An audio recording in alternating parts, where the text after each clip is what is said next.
ഹാളിനുള്ളിലെ തിരക്കിലും ബഹളത്തിനുമിടയിൽ ആദ്യമായി നഗരത്തിലെത്തിപ്പെട്ട രണ്ട് അപരിചിതരെ പോലെ ഞാനും ഹമീദും നിന്നു.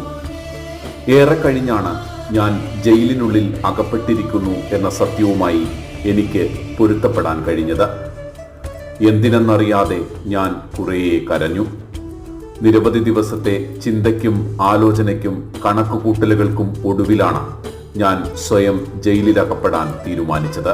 കഠിനമെന്ന് തോന്നുമെങ്കിലും ഇപ്പോഴത്തെ എൻ്റെ അവസ്ഥയിൽ ജീവിതം തുടരാനുള്ള ഏറ്റവും മെച്ചപ്പെട്ട മാർഗം ജയിലെന്ന് തീരുമാനിക്കപ്പെടുകയായിരുന്നു. അതെ, ജീവിതം തുടരാനുള്ള കൊതിയിലാണ് ജയിലിനുള്ളിൽ ഞാൻ സ്വയം എത്തിപ്പെട്ടത്.